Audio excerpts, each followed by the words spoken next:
You wanna know what's going on? Let me tell you the story of Rayman!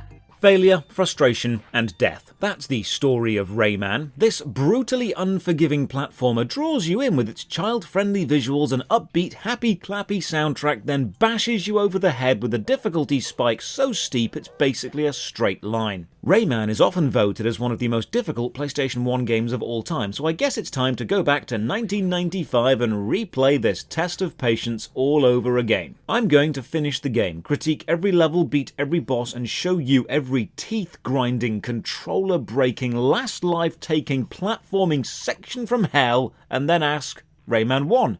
Was it any good? Ladies and gentlemen, welcome. I'm Josh Drive Hayes, and this is Was It Any Good? A series where I replay classic video games voted on by you, then break them down and review the mechanics. Drop a like on the video or sub to the channel for more classic games, and as usual, a massive thank you to all the supporters on Patreon and Twitch who keep the channel going. More on how you can support at the end. For now, let's begin. Today we're replaying the deceptively cute cartoon side-scroller Rayman 1, originally released in 1995 for the Atari Jaguar, Sega Saturn, MS-DOS and Sony PlayStation. I'll be replaying the PlayStation 1 version because it's the one I had as a kid. All versions are essentially identical, but a few of the Electoon cages are found in different places. Now, I've got a lot of games on this list to get through, but it was this tweet which motivated me to do Rayman. I want to see you suffer through Rayman because I remember the game being hard as nails. You know what? Okay. And you're not wrong about the difficulty. Den of Geek rates it as the 11th hardest PlayStation 1 game ever made. Watch Mojo puts it as the 2nd hardest. Multiple retro gaming subreddits cite Rayman as the hardest side-scrolling platformer. And VentureBeat features the article Rayman, the most punishing game on the PS1. So you know we're in for a good time. Not only is the game crushingly, unforgivingly hard, it was also incredibly successful, selling 4 million copies globally, making it the 21st best-selling PS1 game of all time,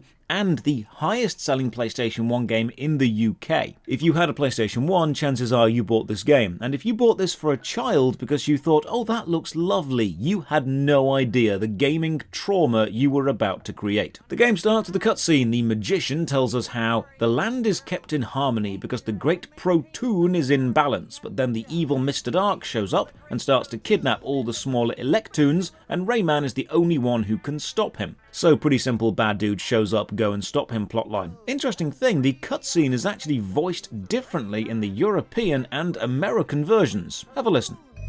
Hi, folks! You wanna know what's going on? Let me tell you the story of Rayman! In Rayman's world, nature and people live together in peace. Hi, folks! You wanna know what's going on? Let me tell you the story of Rayman! In Rayman's world, nature and people live together in peace.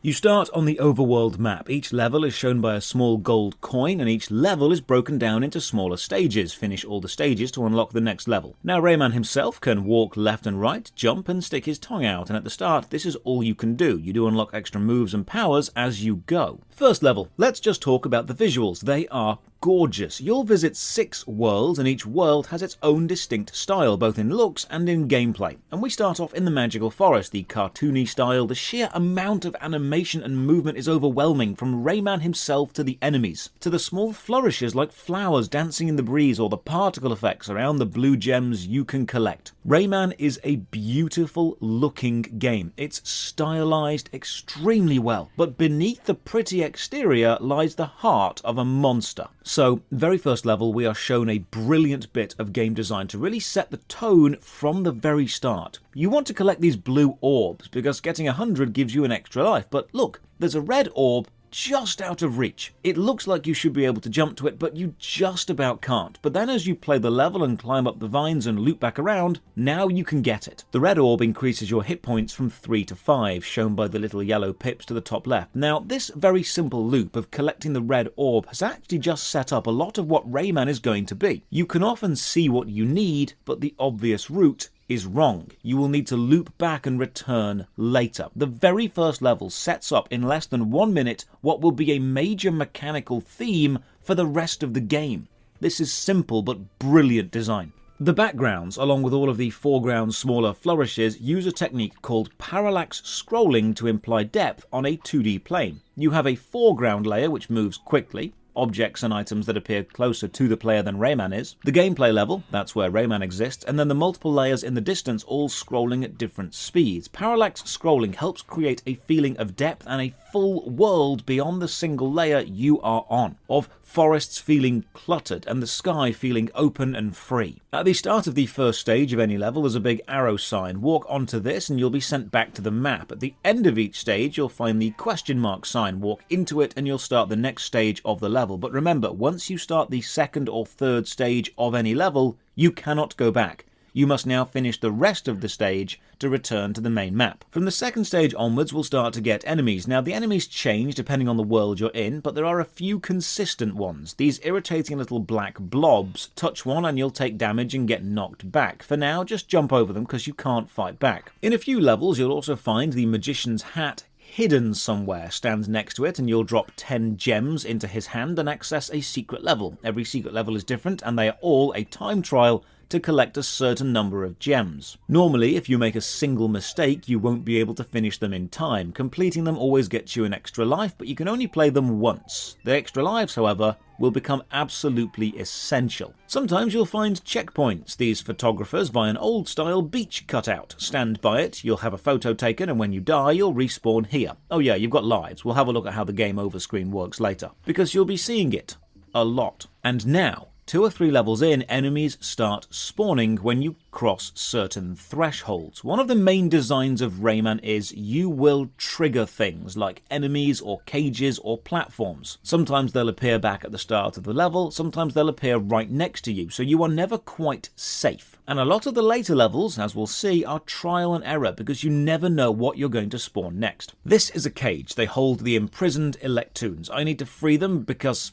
well, I can't yet because I don't have an attack, so I'll need to return to this level later. Backtracking and replaying levels are essential parts of this game's design. Eventually, we'll reach the first Batilla the Fairy level, and we'll get given our first power, Rayman's iconic punch. Press square to punch and you'll throw your disembodied hand out. Hold square and you'll charge up a stronger, further reaching punch. This stage also introduces us to interactable scenery. You can punch these plums off the vine and they'll bounce. You can now punch them around and then use them as platforms to jump off. They even have basic physics because plums will bounce downhill or float in the water. One of the nicest design choices about Rayman is how many small situational animations they've added. Standing right on the edge of a platform gives you this don't fall off animation. It doesn't do anything mechanically, it's just fun to see, and it shows a great deal of care about the character of Rayman. Now we've got the punch, we can start breaking cages. Freeing the Electoons adds a happy smiley face to the level's gold coin. There are 6 cages in every level, spread across all the stages. If you find all 6,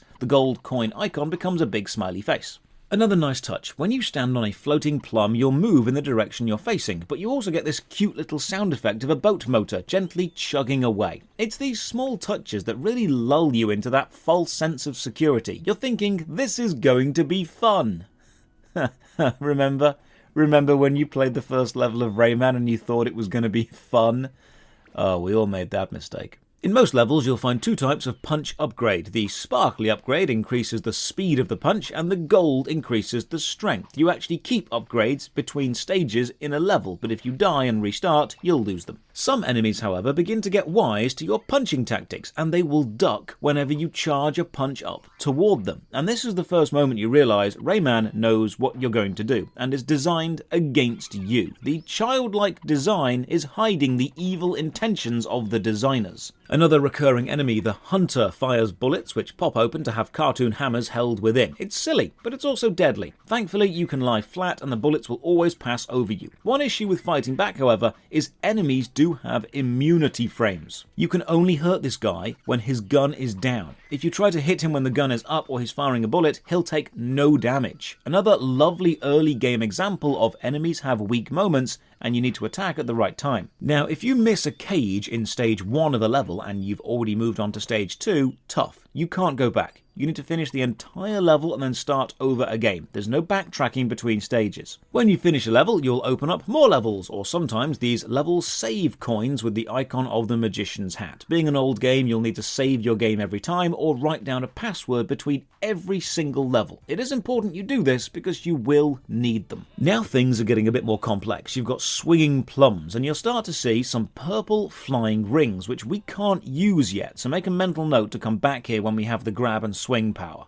And now for the first boss. Each world has a main boss. The boss's health is shown to the bottom left. Hurting a boss is always a case of memorizing their attack pattern and getting a punch in when they are vulnerable. Now the mosquito isn't that hard. If you've never played Rayman, you probably still think it's a kid's game. Don't worry, you'll find out how wrong you are pretty soon. Beating a boss has Rayman and the boss do a little celebration dance together because we're all good friends here and the game is always happy. Apart from, when it's not. And now the first of many auto-scrolling levels. Having made up, you and the mosquito fly together, dodging brambles and enemies, avoiding the water, and making sure you don't get caught between the scenery and the moving edge of the screen, because that will kill you. Another Batilla level. We now have the power to hang from ledges, so all of those jumps which were just out of reach, we can now make them and pull ourselves up. From horizontal to vertical, the Swamps of Forgetfulness level has us punch this loincloth down to Tarzan, who gives us some magic beans. On this level, pressing O will plant a flower which you can use as a platform, and the moment you do, the water begins rising, the music switches to this ominous rising cacophony, and now it's an anxiety-inducing race against certain death. The main problem with this level is no matter how fast you want to go, you are limited by the screen scrolling speed. So even if you did want to push on and race ahead, you can't. And when you reach the end, a 1-up life spawns on the other side of the screen to where you are, making you dodge back to get it, and more often than not, ironically, killing you. Here's a lovely touch. Punching the plums onto enemies from above has them stick on the enemy's head, and now you can jump along them. This is combining the movement mechanic, because you can now stand on the plums, the enemy mechanic, because the plums landing on them neutralizes them, the punching mechanic, because that's the only way to knock the plums down, and the interactive scenery mechanic, because new routes are now open to you. Another perfect example of developing multiple systems that all interact together. Now, plums are sometimes hidden off the top edge of the screen behind foreground scenery, meaning you're really scouring the levels to find all these hidden cages. Like how climbing this vine, then jumping off and following the gems down spawns a crate. Rayman is a game about finding invisible trigger points to progress, and when we have to start hunting for those points later, you'll realise how brutal this game really is. Bounce all the way down this hill on a plum and head to the next boss level, the Mosquito's Nest. Now the platforming starts to get a little bit more challenging. We've got red spiky swinging thorns and movement across water. Now when the plum or the flower platforms are moving along water or through the air, you can't control the speed, only the direction. So you're timing your jumps to land when it's safe, and you're dodging vertical columns of piranhas. Now here's a lovely touch. You're dodging the piranhas when crossing the water, then later as you climb through the level and backtrack on yourself, you're avoiding the same column of piranhas as you jump from platform to platform. Levels in Rayman can be very dense, and they use one threat in multiple ways. You'll find that the route a level needs you to take often intersect the same threat from multiple different angles. More secret levels. Now you'll find as you progress, finding these levels becomes less of a focus for you. They're often hidden down dangerous paths, and as they get harder to complete, you often lose more time than you really gain back. Here's a nice bit of combat design. Some enemies are small, so your punch attack will go over them, and you can only punch while standing. But if you lie down while your fist is returning to you, it will lower to meet Rayman's main body, and in doing so, can hit shorter enemies. This means you have to creep as close to an enemy as you can, punch, and then time your lie down. Sometimes Rayman just throws a couple of what the hell moments at you, like this giant shuffling lip plant which spits out enemies. Punching it in the body gives you an enemy, but punching it on the lips makes it crumple into a pile so you can quickly jump past. One-off enemies which look like something out of H.R. Geiger's fever dream. Up until now, every platform has fallen down, and this is the first time something moves up, and quickly, and now I can't trust what I stand on anymore. Platforms are starting to move quicker, and the thorns are becoming much more densely packed, and now for another scrolling level, except this time we're being chased by an evil mosquito carrying a huge deadly bramble. This level is brutal.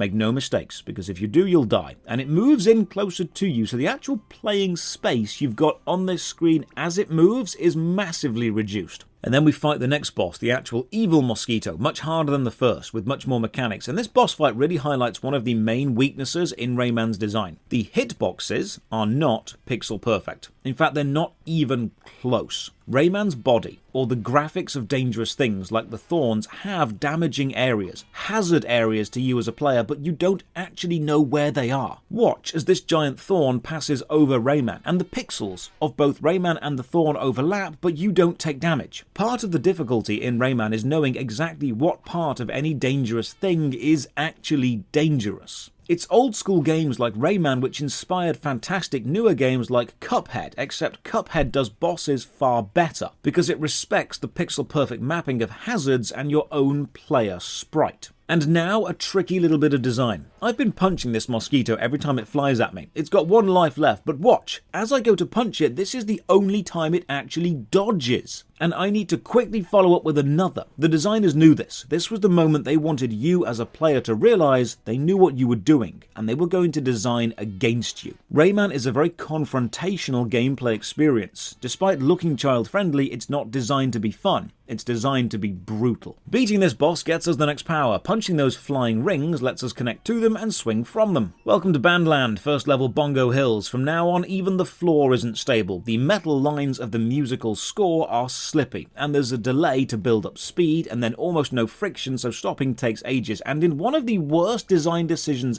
ever, this effect continues when you jump into the air. We'll discuss how annoying that is later. This is also the first time use of bouncy clouds. Jump at the apex of the bounce to jump higher, and avoid touching the spiky musical notes, because like most things in this game, they hurt you. Rayman 1 really excelled in visual design. The vertical walls being flutes, the floor being drums, the colour palette shifting away from the vivid greens and purples to the more beige and tan with contrasting shiny chrome. Every world was unique and distinct, and they're all super memorable, because the design asked, how much can we use and how much can we change to be visually striking? But then there are some designs you block out for your own sanity, like these lightning shooting eyes. When they blink, they fire a bolt at you. And I didn't remember these because child me clearly wanted to forget. But look, in the background it's that strange plant from before, which is a lovely visual link between the end of World 1 and the start of World 2. Despite being so visually different, there are enough callbacks and subtle background touches to unify the world of Rayman together. One of the biggest problems with exploration, however, is how some drops have hidden platforms, and they'll lead to hidden cages. But some have death,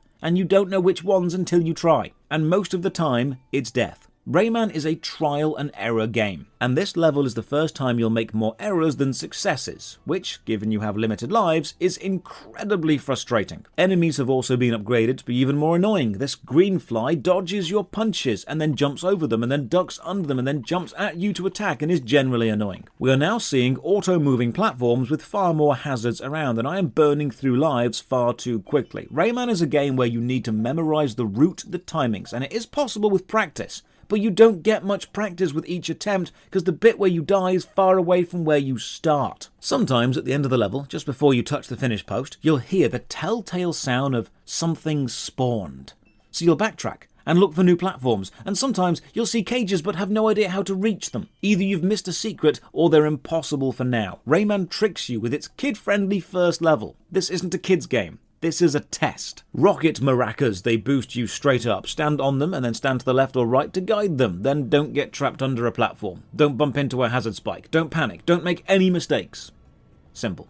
Now, even something as simple as falling down is more complex. These spinning things, I don't know what these are. As a kid, I always assumed they were Christmas puddings for some reason. Don't ask me why. Kids' brains make strange connections. Falling down them while they spin, trying to avoid the spikes. The game really wanted to push the limits of what platforming games could do to be annoying. Finishing the level is now your primary goal. Finding cages are a distant second. Seeing a cage is great, but you've got enough to worry about just surviving. The cage hunt can wait until we have all the powers. The next few levels take place at night. You've got this lovely storm ambience, a dark sky with streaks of blue and white lightning. Unfortunately, this means they can put those stupid lightning eyes everywhere and call it thematic. This is one of the first times we see a lot of smaller dangers, the lightning eyes, the little fuzzy enemies, the damaging note scenery, and they all combine. There's no single dangerous thing, there are many dangerous things which all chain together, meaning one mistake will often knock you into another danger, causing a chain of damage. Secret areas are also getting much harder both to find and complete, and it's around now you'll probably stop even trying. Finishing the level is all that matters. And now we ride the Christmas puddings through the maze of death. Imagine if this was the first level.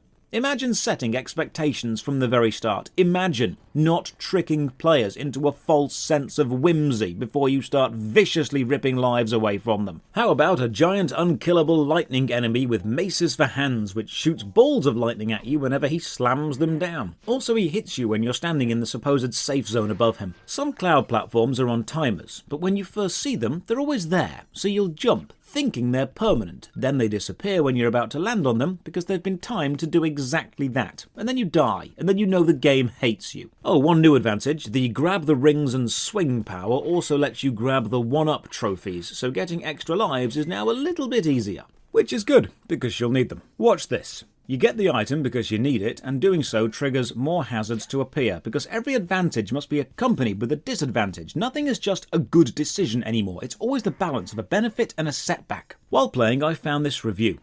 It is a very poor design choice to only grant the player the ability to attack 2 levels in.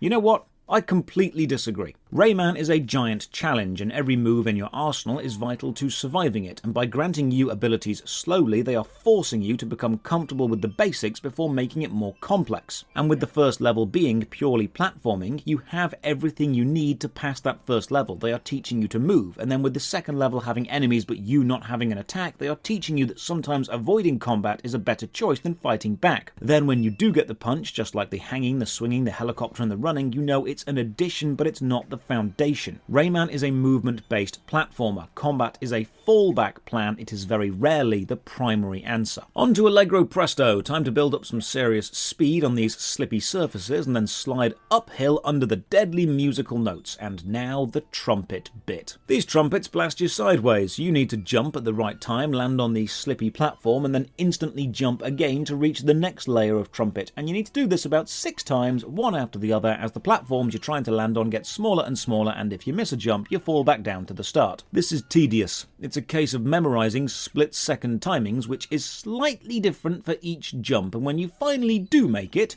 you now know trumpets push you away from themselves. So when this trumpet actually pulls you toward it in a straight line into danger and death, you're probably going to feel more than a little bit tricked. Now we're jumping from tiny slippy platform to tiny slippy platform, and you'll notice I'm actually trying to land just to the side, so I grab on them as an edge. And here's why. Your movement in the air follows the same rules as your last known position on the ground. If you're on a non-slippy surface and you jump, Rayman will control non-slip in the air, meaning perfect side-to-side movement for accurate landing with instant turning. But if you were slipping on the floor when you jump, you'll continue to slip in the air, meaning floaty, hard to control movement and slow, sluggish turning. The only way to combat this is if you're standing perfectly still on a slippy surface when you jump. If you do that, your movement in the air will follow the non-slip rules. So by grabbing the edge, I can guarantee I'll land on the platform still, jump up, land on it still, and jump off it still. This level literally starts with a lightning bolt coming straight at you. No rest, no relaxation, just more death. And now we've got moving musical note hazards sliding toward us as we climb up a slippy hill. And the notes change size, so jumping over them's even harder. And when we reach the end, we see the notes are being fired out of a giant saxophone, setting up the next boss. Another power. Pressing jump again in the air makes Rayman's hair spin like a helicopter for a few short seconds, meaning we can now glide with our jumps. Welcome to Gong Heights, one of the first levels with no floor, so falling here means death. Lovely visual touch, the meditating monks holding the bongos. When they bring the bongos together by their face, the sideways facing eyes of the bongos become the forward facing eyes of the monk. That's a lovely perspective trick. The design in Rayman is just stellar. More auto-scrolling levels, but now touching the edge kills you. But you need to wait for the screen to move along, otherwise you are jumping blindly into the unknown. So it's a balance of how close can you get to the moving edge versus how much do you want to risk blindly jumping into an enemy that may be there. It is a horrible balance. Even on a super short level, I still missed 2 cages. How? I went everywhere. Onward to Mr. Sax's hullabaloo. Extra lives are really beginning to matter. And now we'll start to find these little fireflies, which shrink Rayman. They're meant to let you get through small gaps and make regular enemies more of a threat, but if you shrink down and then loop back round the entire level as small Rayman, you can access a few hidden areas and find some cages and some lives. Running into a firefly will again return you to normal size. This bit took me ages to figure out as a kid. This stupid symbol. You need to stand on an edge to make the symbol move that way, but when it begins to shake, lie down in the centre to avoid damage. And even if you do this correctly, when you get to the end, there's still clouds on timers to deal with. And you can't jump full height, because you'll hit the upper symbol and fall off and die. Next boss, Mr. Sax, he fires musical notes at us, punch them in the air to shoot them back at him. Pretty simple stuff. But then we move on to an auto-scroller where we are dodging bombs and notes and trying to land on the correct platform, and then we're trying to avoid bombs that he shoots at us and punch only the notes back. Honestly, this is probably one of the easier bosses. Out of Bandland into the Blue Mountains, Twilight Gulch, no more slippy, slidey musical bars, now just hard, harsh rock and spiky crystals. If the Dream Forest is the tutorial and Bandland is the designers preparing you, this is where the game really starts. Look, a drop to your left at the start of the level. Is it a secret? Is it certain death? Who knows? You've got to jump to find out. Enemies now throw exploding rocks, but again, due to the difficulty telling which exact part of a hazard is the actual dangerous bit, avoiding the shrapnel is more art than science. Also, you've got these cute rock dogs jumping around and spinning at you, and I almost feel bad for punching them because they make this cute squeaky toy noise when they die, but then I remembered they are trying to kill me and now I feel much less guilty. On all of the mountain levels, you'll see these big boulders. Punching them a few times breaks them. Not really a problem in normal levels, but a bit more annoying when we get to auto-scrolling sections and you need to get past them quickly. Or this bit, the rings fall slowly as you swing on them, so you need to jump at the apex of the swing to give yourself enough height to make it to the next one. And then you go into this cove and then boom, boulders spawn behind you, trapping you in and making you punch your way out. By now, we are really pushing the limits of what this movement system can actually do, jumping or swinging from cloud to cloud, over and under hazards, and just grabbing the edges of everything. This is the kind of precision you'd normally want a program to do. You are changing direction in mid-air, jumping before swings reach the top, landing on disappearing platforms, and they expect a human to do it repeatedly without unlimited lives. Rayman borders on sadistic on its level design from now on. Onto the hard rocks. Punching these giant spike swinging balls sets them off swinging, and now we need to time jumping past them, and sometimes spikes just spawn in and fly at you at the very last moment, because why not? Riding clouds used to be fun, but now obstacles spawn in right in front of us as we're riding them, and you don't maintain momentum in the air, so you need to be constantly moving and matching the platform's speed while jumping to make sure you land back on it and don't die. I've just completely forgotten about secret levels and stopped caring about finding cages at all. I can't be risking blind jumps into what might be secrets and might be cages, but is much more likely death. I don't have the lives to spare. The majority of this level is nothing new, it's just refining mechanics we already know and pushing them to even greater limits, with a few more randomly spawning enemies which reward quick reactions instead of careful planning, because you can't plan for what you don't know is going to happen. And now a back and forth trigger setup. Standing here triggers a life up icon to appear, so we fight our way back to the platform and get it, and doing that makes a cage appear back at our original location, so we fight our way back to the platform again. And then we fight past two rock throwers to get to a final trigger cage at the end. This level is so trigger happy, I was expecting Dom Jolly to appear. Onward to Mr. Stone's Peaks, a rather strange start to a level. A musician seems to have lost his instrument. It's trapped under a rock, so we punch the rock, free a guitar, and he gives us a helicopter potion,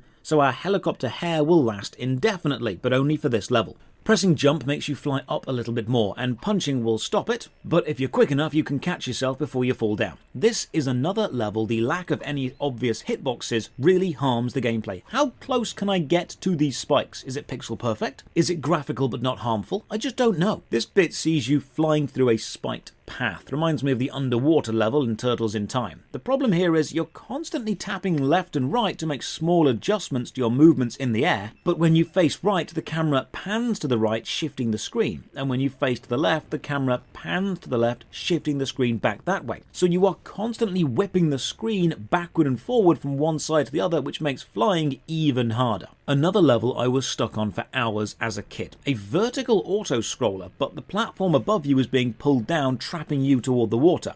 You need to hover so your hair cuts through the ropes, dragging the plate down. You'll even see the ropes fray as they get closer. But while you're doing this, spikes are flying at you from both sides and from below, so you can't always fly where you need to be. Now another vertical climbing level, which is a hell of a lot faster than the original jungle one, and you've got multiple climbing sections to complete with enemies spawning in and no checkpoint between them. The ground now has snow on it, which means we're back to slippy surfaces, so I'm trying my best to never ever jump when I'm on the snow because the slip movement continues in the air, and sharp rocks are still spawning in, the worst of both worlds. Out of sheer luck, I managed to get every single cage in this level and then I die. Thankfully, it actually saves your cage progress between your lives. I actually die a lot on this level because you cannot change your direction in the air if jumping off a slippy surface, and this makes it incredibly hard to time jumps. There's even spikes on grabbable ledges, so you go to grab the ledge and then you just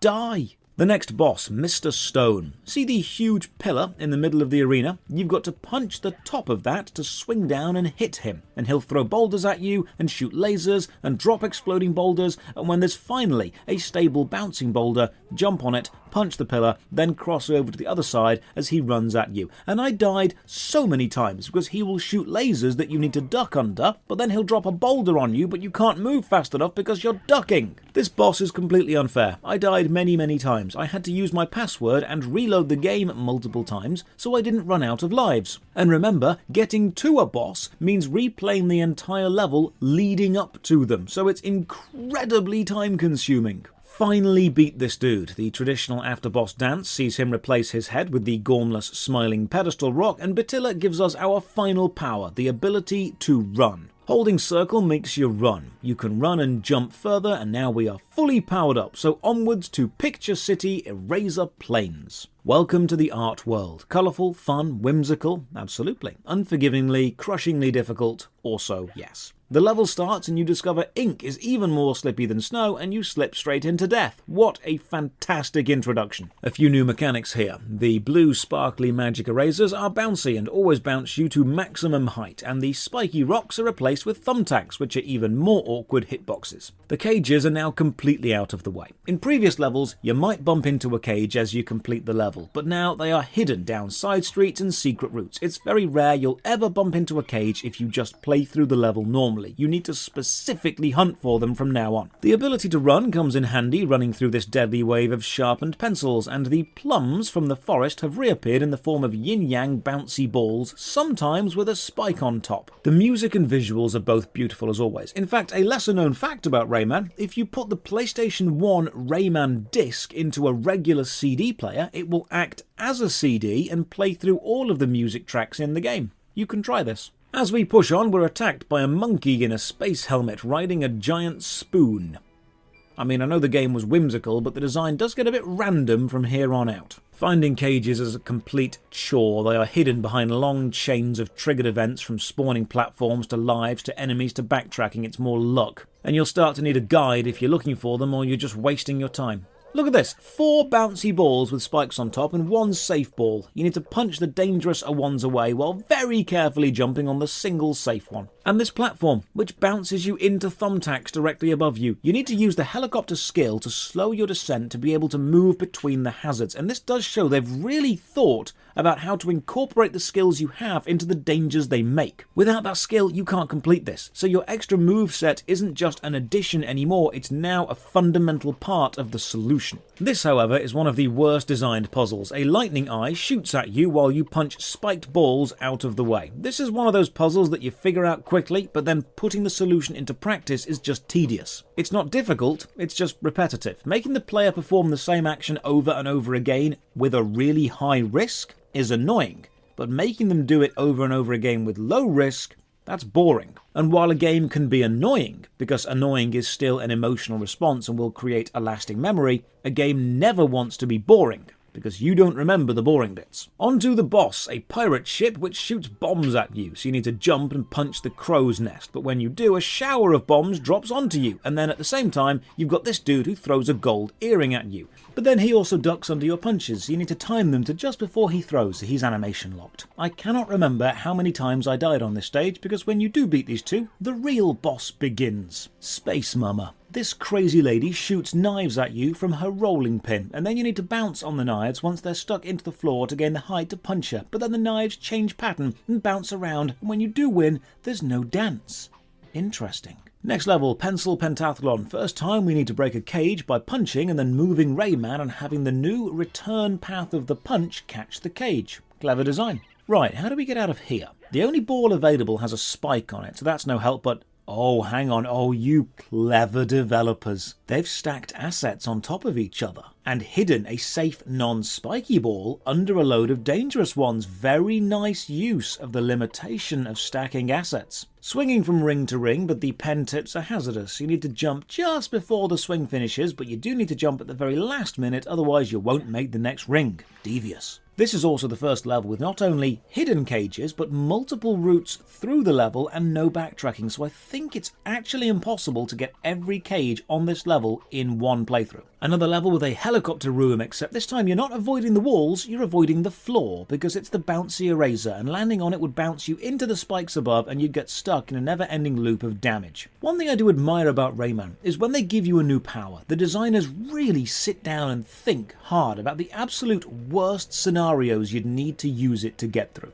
And then when you're going up or down, dangerous dropping pencils spawn last minute and you're dodging them, and unlimited flying really isn't as fun as you thought it would be when everything wants you dead. And now one of the most annoying levels in the game using one of the simplest design choices. All you need to do in this level is move downwards. But every surface is the bouncy eraser. So you'll bounce up to the next layer, and then up again, and then up again, and there's only one route between them. One thin path of no bounce which you have to carefully slip through that will actually get you down. Because if you move too early or too late, you'll catch the edge of a bounce and bounce yourself back to the top. And to add insult to injury, if you decide to just bounce along the top and try to finish the level, you'll find they've written the word no in gems. Just so you understand that the devs know how annoying this level is as well, and they don't care. They've balanced the physics nicely though. Running onto a bounce pad sends you hurling through the air in a ball, and some of the traps are built for this exact move. Next level, Space Mama's Crater. The levels are starting to get so large now it's actually difficult to keep track, both vertically and horizontally, of where you are, and the cages are all but forgotten. This is just about completion. Ooh, another nighttime level. I wonder what it will bring. Ah, right, it will bring unseen levels of accurate platforming and death for any mistake. Swinging from ring to ring while dodging hazardous spikes repeatedly in sequence. If you bought this game for your kid and your kid ended up getting frustrated, this is why. This level isn't fun. I'm just straight up not having a good time. This is a gauntlet level. It's just spike after spike, enemy after enemy. You've got to punch balls to clear your path while ducking and crawling and sometimes waiting, but other times running, and if you choose the wrong thing, you die. It's an exercise in memory and tedium. But every time you hear that enticing sound effect of something just spawned, there's still a masochistic part of you that wants to run back and see what's new. Rayman is great at killing you, but it's also great at making you want to return for more, because it's just such a nice experience to die in.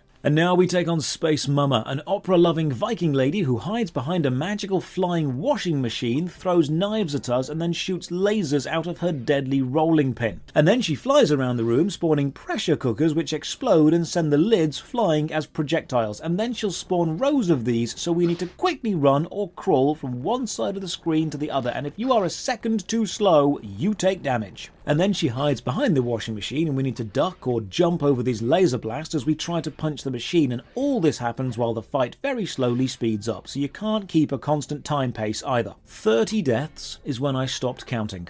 I had to keep reloading, repeating the last level and burning through all of my lives just to slowly but surely learn each and every attack. You know, some games like Cuphead or Bloodborne, games that care about constant attempts and constant failures, they are difficult, but they work because returning to the difficult bit is easy and quick.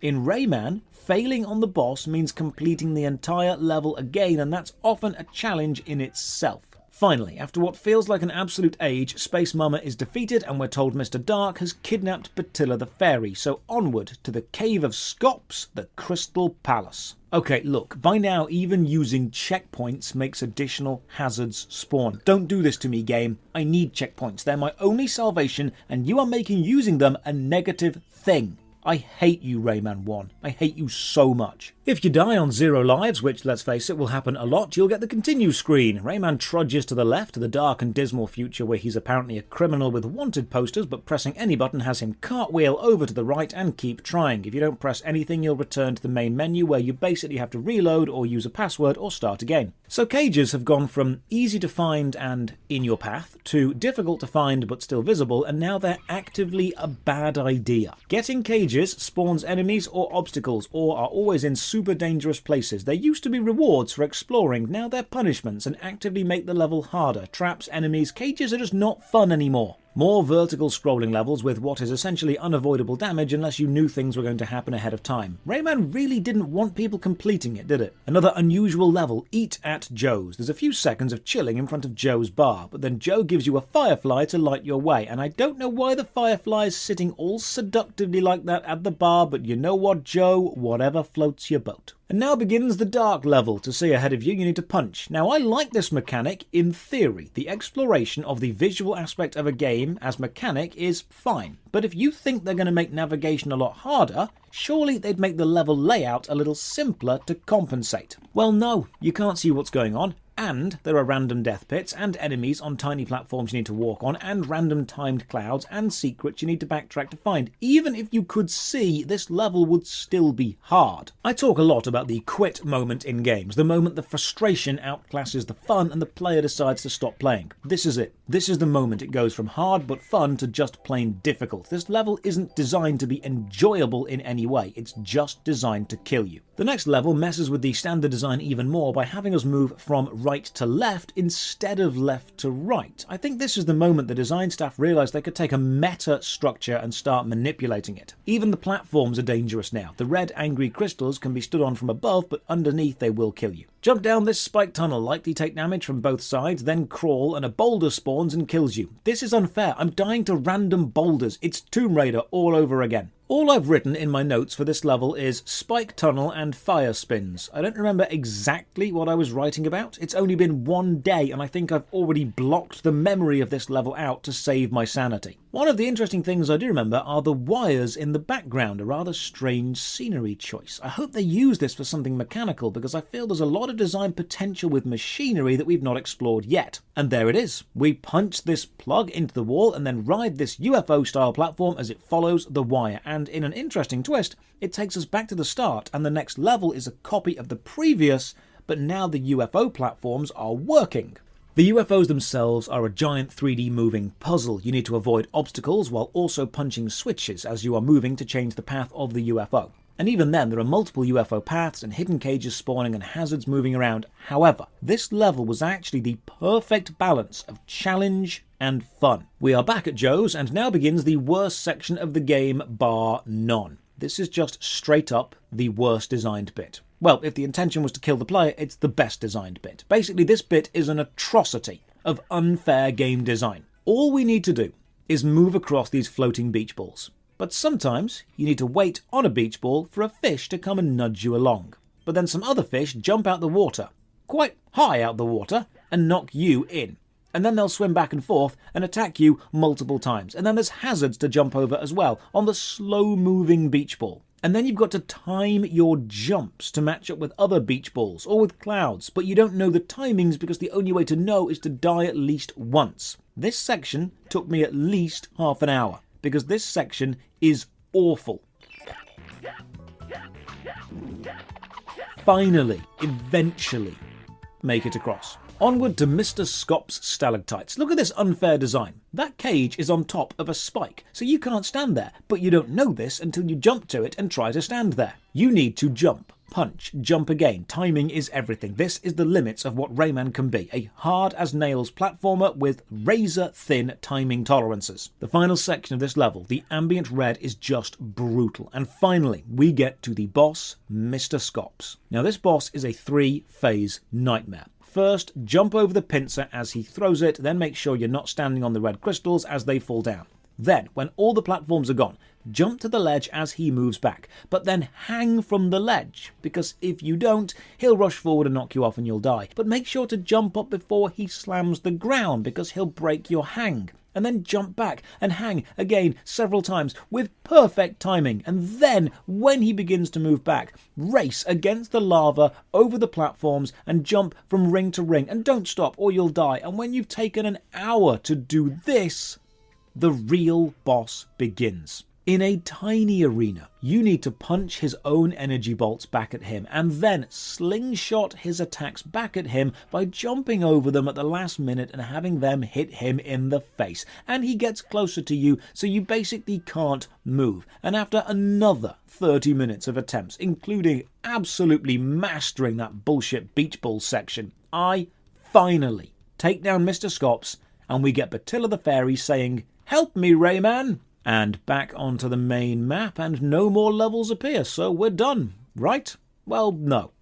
To access the actual last level, you need to find every single cage in the game, which means returning to the very start and using your new skills to find everything you missed. In modern games, finding every collectible would get you an achievement, or an award, or just be a fun little side quest. In Rayman, it's actually required to see the final level. Getting every cage is the most punishing aspect of this game, because remember, the levels are split into smaller stages, and if you miss a cage in stage 1, you can't go back. You need to complete every stage in the level before you can restart the level as a whole, and nothing tells you what part of a level, what stage, you're actually missing the cages in, and there is no way to know where the missed cages might even be. So I start the grind, and I find cage after cage after cage. I just grind. And eventually, after 4 hours of grinding, countless deaths, endless restarts, I get fed up and put in the cheat password. Don't judge me, because you did this too. Okay, with every cage found, kind of, you can access the final level, Candy Chateau, Mr. Dark's Dare. Here we go. The first stage, you're on a spoon sliding down icing into a pit. Hope you are ready to jump. This whole level is about building up enough speed to jump over the gaps, but be careful, you only build up speed while in contact with the floor. While in the air, you actually lose speed, so you need to jump at the last minute, as little as possible, and just about make it over every single jump, so you're touching the floor to make sure you have enough speed to clear the next gap, and then to jump over the caramel puddle without dying. The next stage is probably the most anxiety-inducing level in the game. Mr. Dark appears and makes an evil clone of you. Now this clone follows your exact movements but lags a few seconds behind, and if you touch it, even if you have full health, you die instantly. This means you can't stand still, and as the level goes on, you'll face slippy platforms, precision jumps, hazards, and then a part where you need to loop back on yourself, which means you need to either jump and walk under or walk and jump over your cloned self, because nothing is more irritating than dying to your own mirrored movements. The next part of the level, Mr. Dark shows up again and reverses your controls. Pressing left now moves you right and vice versa. The challenge got very meta at this point. This section is actually pretty easy once you get used to the swapped movement, and at the end your controls are returned, but Mr. Dark shows up again and now you are non-stop running. You cannot slow down at all. All you can do is jump. The whole game has been about player control and taking on the challenges with your skills. This level is specifically about being out of control and trying to keep up with that. And then the final part of the final level, Mr. Dark shows up and removes your ability to punch. And now the final boss starts. The fight starts with Mr. Dark teasing you about how you can't punch anymore. There's a glove power-up on a rope, and when you go for it, nope, he pulls it just out of reach. So he shoots some fireballs, which turn into columns of flame and slide around on the floor, trapping you, and then they get even closer, and then he fires helix bolts at you, which you have to avoid by standing perfectly still, but you can't because the columns are moving, and the helix bolts keep coming, and this is already a hard time, and it's about to get worse. The Electoons you freed show up and bring you the glove, so now you can punch, and then the real final boss begins. You need to fight 3 bosses, one after the other, and each boss is a combination of 2 previous bosses. The Scorpion and the Stone Dude have combined. You need to jump over the claw and punch them a few times on their face. Relatively simple. And then the hardest boss in the entire game, the Double Space Mama with double lasers firing at you from both sides. And this part is actual hell because they don't match up to each other, so you're dealing with two separate enemies firing two separate hazards. The only way to win this is to spam punch as fast as you can. Then the Mosquito and Mr. Sax show up and they shrink us down to small Rayman, and you need to punch every time you get bounced into the air and hope you don't get stepped on. Now, I've made that sound pretty easy, but here's the reality of this boss fight.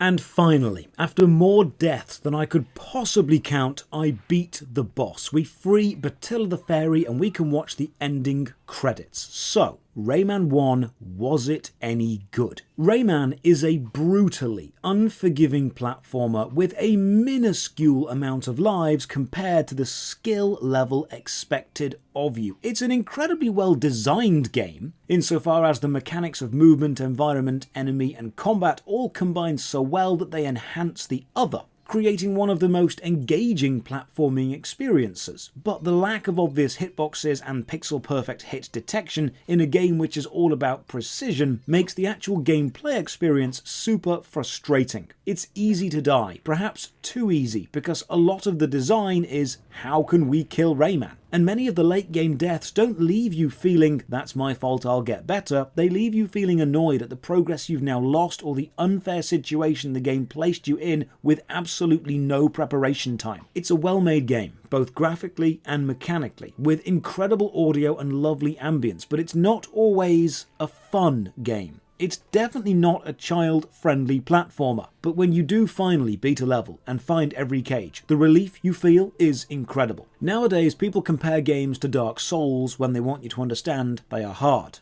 but when Dark Souls came out, it was absolutely compared to Rayman. So, to end the review, I will award Rayman Troublesome, isn't it? And untidy, too. out of 10. Cheers for watching. A massive thank you to all the supporters on Patreon and Twitch who keep this channel alive. You can support from only £1 a month. Check the video description for links to the Patreon, Twitch, Twitter and Discord. And as always, remember, Go and free all of the Electoons, Rayman, and bring back the great Protoon from its mysterious kidnapper.